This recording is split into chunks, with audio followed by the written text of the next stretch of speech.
ونعوذ بالله من شرور أنفسنا ومن سيئات أعمالنا من يهده الله فلا مضل له ومن يضلله فلا هادي له ونشهد أن لا إله إلا الله وحده لا شريك له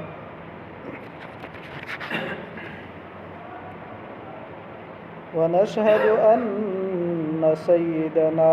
ومولانا محمدا عبده ورسوله أما بعد فأعوذ بالله من الشيطان الرجيم بسم الله الرحمن الرحيم قال الله تبارك وتعالى في كتابه المجيد وفرقانه الحميد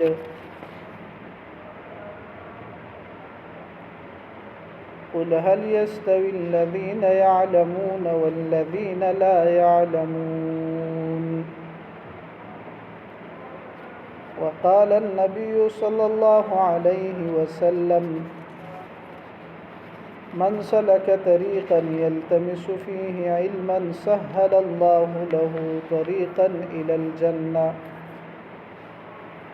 أو كما قال صلى الله عليه وسلم صدق الله العظيم وصدق رسوله النبي الكريم ونحن على ذلك لمن الشاهدين والشاكرين والحمد لله رب العالمين. ډیر زیات معزز مسلمانانو حاضرینو، الله تعالی انسان له د شرافت او د عزت او د اکرام دا په د نورو مخلوقاتو زکه ورکړی دی چې الله تعالی په انسان کې نور هم ډېر خصوصیات یخي دي، خو په هغې کې د ټولو نه لوی خصوصیت دا دی چې انسان زده کړه کولی شي. نور مخلوقات هر یو د خپل امور او د خپل ذمہ داریانو حد پورې زده کړه کوي، د هغې نه علاوه نور امور کې هغوی دلچسپي چې په کم امر کې نه او کومه ذمہ داري د هغه نه نو هغه بیا د هغې علم چې دی نو هغه نشي حاصلولی. انسان واحد داسې مخلوق دی چې دی د خپل ضروریاتو سره د مقاصدو او د غرنګ نور هم د ډیرو سيزونو باره کې د علم حاصلولی شي. نو دا د علم حصول چې دی د دې په وجه باندې انسان په دې ټولو مخلوقاتو کې او په فرشتو باندې هم دې ته فضیلت حاصل دی. حضرت آدم علیه السلام چې الله تعالی پیدا کو او هغه ته بیا آدم علیه السلام الله تعالی مسجود ملائک جوړ کو، نو دا هغه وجه هم دا و چې آدم علیه السلام ته چې کم علم په هغه محفل او په غزه کې ورکړی شو، نو آدم علیه السلام هغه حاصل کړو او فرشتو چونکې په هغه سيزونو کې څه دلچسپي نه و، دا هغه وجه نه هغه دغه سيزونو زده کړه نه ورته شي. نو بیا الله تعالی انسان مسجود ملائک جوړ. خود دا علم چې دنو په دې خبره بزان پوهه کول پکاري چې علم وایي ستا دو سيزونه دي، یو معلومات دي او یو علم دی. معلومات دي ته ویل کېږي چې د دې کائناتو کې د څومره سيزونه دي د دې په باره کې انسان خپل معلومات حاصل کی چې د هر څه باره کې چې د پلان کې شي د دې نه جوړ دی، دا فواید دي، دا نقصانات دي، په دې طریقې استعمال کیږي. او علم دې توای چې انسان په د خپل عقل او د خپل فهم او د پوهې په ذریعہ باندې الله تعالی او پیژني د الله تعالی وحدانیت او پیژني د الله تعالی بندگی په دې باندې او پیژني او په دې په ذریعہ باندې ځان د انسان ځان د الله تعالی ښه بنده جوړ کړي نو اصل کې په قرآن کریم کې یا په احادیثو کې چې د کوم علم داغي فضیلت راغله ده یا د کوم علم د حصول ترغیب پاغي کې ورکړل شوی ده نو هغه علم هغه د الله تعالی معرفت ده هغه الله تعالی معرفت ته ویل کی الله تعالی په قرآن کریم کې فرمایي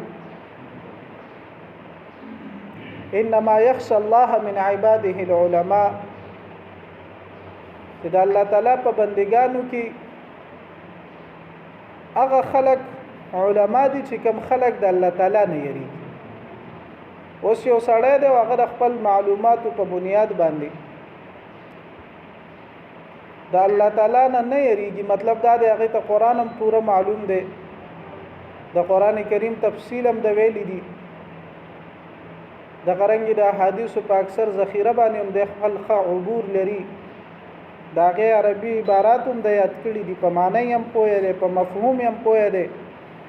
اسلاف چې پاغي باندې کوم عمل کړي د مونږ ته را رسول دي پاغي باندې هم پوهه دي چې د دې سړي پزړه کې د الله تعالی ير نشته نو دا سړی عالم نه دی د الله تعالی په نسبت حضرت جابر رضی الله تعالی عنہ فرمایل چې ليس العلم عن كثرة الروايات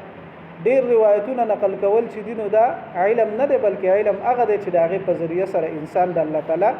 یرا د الله تعالی خوف د الله تعالی هیبت دا د انسان په زړه کې راشي او دا خبره به څنګه پته لګي چې آیا دا انسان دا اوس د الله نه یریږي کنه یریږي نو د دې خبرې د پاره خپه معنی دا چې انسان خپل په تنهایی باندې نظر واچي او په هغه امور باندې نظر واچي چې هغه د الله تعالی نه علاوه د هغه بل چا سره علم نشته نو کله دې انسان شخصي ژوند دا د الله تعالی په یره کې تیریږي نو دا سړی تقوادار دی او دا مونږ ویل شو چې د الله تعالی معرفت د حاصل شوی خو که یو انسان هغه د خلکو په مخ کې خو هغه ظاهري ځان له خسته الیم جوړه کړی ده او د خلکو مخ کې هغه 15 وخت منځم کوي د خلکو په مخ کې هغه د سیده غلط کارونه نامناسب کارونه هم نه کوي خو چې کله هغه خپل انفرادي ژوند ته لاړ شي هغه ژوند ته لاړ شي چې هغه کې د الله نه سوا د سره بل څوک نه او دی بیا په هغه کې د الله تعالی نافرمانی کوي یا په ظاهر باندې خدای ډېر ښه فرمان بردار او متقی بنده ښکاری خو په ځړه کې د الله تعالی یره نشته نو دغه مونږ په دې طریقه باندې دا معلومو چې آیا اوس مونږ ته معرفت الهی حاصل شوه دی او کنه دی حاصل شوه نو که زموږ استادو انفرادي ژوند دا د الله تعالی د احکاماتو مطابق په دې کې مونږ او تاسو د الله تعالی تابع یو او زموږ استادو انفرادي ژوند د الله تعالی په یره کې تیریږي او دا زموږ استادو د ظاهري ژوند نه خره نو بیا خو واقعي مونږ او تاسو ته د معرفت الهی چې دینو دا حاصل شوی او که چرته داسې نه چې زموږ استادو د اجتماعي ژوند او ملما سازي دا خلکو ته ډیر خسته خو د خیو مونږه او زمونږ انفرادي ژوند چې کوم دی هغه ډیر زیات بیکاره دی نو بیا زمونږ تاسو ته معرفت الهی په پوره طریقه باندې بیا نه دی حاصل او دا معرفت الهی به مونږ تاسو ته دا به څنګه حاصلېږي نو الله تعالی د دې لپاره دوه بندوبست کړي دي انسانانو لپاره یو د خپل کتاب را نازل کړی دی چې د دې په ذریعہ سره انسان الله تعالی پیژني او دویم د انبیاء کرامو دا سلسله د دنیا ته جاری کړي و هم د انبیاء کرامو چې د دې په ذریعہ سره به وحي د الله تعالی پیغام چې دی نو دا به مخلوق ته رسیدو او هم دغه پیغمبرانو به د خلکو ته دا خودله چې یاره داسې دا د الله تعالی خوښ دی داسې د الله تعالی نه دی خوښ د دې حکم کړی دی دا کار وکړي د دې نه منع کړی دا هم دا د پیغمبري په تعلیماتو په ذریعہ سره به مونږ او تاسو د الله تعالی معرفت حاصله نو د دې لپاره د قرآن او د حدیث د زړه ذکر لپاره وسایل او ذرایع خو ډیر زیات دي. مفسرین او علما او فقها او ځان ستړي کړي دي په هر جبه کې تقریبا نن سبا موږ تاسو ته د قرآن تفسیر ملاويږي. د غرنګ د احادیثو چې کوم دی نو په هر جبه کې به موږ تاسو ته داغي شرح دا ملاويږي. نو موږ تاسو ته کدا ټیم نه ملاويږي چې موږ مدرسې ته لاړ شو چاته کینو. نو علماء کرام دومره مهنت کړی دی چې داغي په ذریعہ سره انسان خپل په مطالبه نه هم د قرآن او د حدیث د زده کړه کولی شي. او د دې سره سره په موږ تاسو باندې د الله تعالی دا احسان دی چې زموږ تاسو محله یو 15 جماعتونه دي او په هر جماعت کې عالم دین او مولوی صاحب موجودي او هغه د هغه اکثریت وخت وزګارو می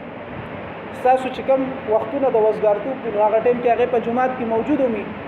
نو د دې د وجه نه موږ تاسو ته دا یو اسانه ذریعہ هم د چې موږ تاسو لاړ شو دا کوم یو عالم خوخمي په چام زیات اعتماد نه دا غینه د دین اصول وو. د دې سره سره موږ هم په دې جماعت کې سکالي دراسات دینیه په نوم باندې 2 کاله کورس داغه انعقاد کړی. په دې کې به موږ بنیادی چې کوم د عربی لغت دی ګرامر دی هغه به زده کوو. د غرنګ د قران کریم مختصر تفسیر چې داغه سره لفظي ترجمه انسان زده کوي او داغه سره مفهوم چې دنه د آیاتونو دا زده کوي. داغه د نبی علیہ الصلوۃ والسلام د احادیثونو په یو کتاب موږ انتخاب کوو چې انسان د نبی علیہ الصلوۃ والسلام د حدیثو سره چې دنه بیا هم ور سره آشنا شي. د دې سره د فقه د مسائلو کتاب هغه به موږ بیا یو انتخاب وکړو. د فقه یو کتاب به پکې ویل کېږي چې انسان بنیادی مسائل زده کړي او د نبی علیہ الصلوۃ والسلام سیرت چې دا زموږ استاد د ټولو لپاره نمونه ده. قرآن کې ورته الله تعالی نمونه ویل ده د ټول انسانيت لپاره. نو د نبی علیہ الصلوۃ والسلام د سیرت یو کتاب به هم ویل کېږي چې موږ تاسو ته پته ولګي چې موږ د چا کلمه ویلې ده په کلمه کې د چا نوم اخلو د چا د اتباع الله تعالی سره وعده کړی ده هغه خپل ژوند څنګه تیر کړو. نو دا غرنګي مختصر نصاب باندې مشتمل یو 2 کاله کورس دا به موږ کوو. دا غي دورانیه به ان شاء الله تعالی د ماقام منځنه والا تر د ماسخوتنه پوری مختصر ټیم دا تقریبا 1.5 غنټه ټیم جوړیږي. په دې کې به موږ دغه مضامین قرآن حدیث فقه سیرت او د قرانګي د صرف د عربي ګرامر چې کوم دی د هغه بنیادی قواعد هغه به ان شاء الله تعالی وایو چې تاسو کې کم خلک وزګاری او دغه ټیم ورکول شي. نو دلته تاسو د جمعات کې موږ ان شاء الله تعالی کوو. د دې لپاره موږ د ملګرو د استادانو دغه انتخاب هغه کړی دی. نو باغې کې بیا موږ تاسو سره شریک شئ چې موږ تاسو د قران کریم د دې تعلیم چې دینو او په دې باندې موږ تاسو ځان پوهو. د دې سره سره 17 تاریخ او 18 تاریخ سبا مس سټیم هفته ایتوار سټیم سبا د سحر نه با د جامع عربیه حدیقه العلوم مرکز اسلامی د سردار غړی کې پدې کې به یو روحاني اجتماع کې 2 ورځې وي. سبا د 10 بجو سحر داسې به شروع کیږي او اتوار پر ورځ ماسپخینه پورې داسې وي. نو پاغي کې چې کوم ملګری بیا وزګار دي اسې هم تاسو سرکاري خلک او تاسو چټي ده. نو پاغي کې چې د ملګری چې د شرکت وکړي الله تعالی دې پرشته خبرونه تاسو ته عمل کول توفیق را نصیب کړي. واخر دعوانا الحمدلله رب العالمین.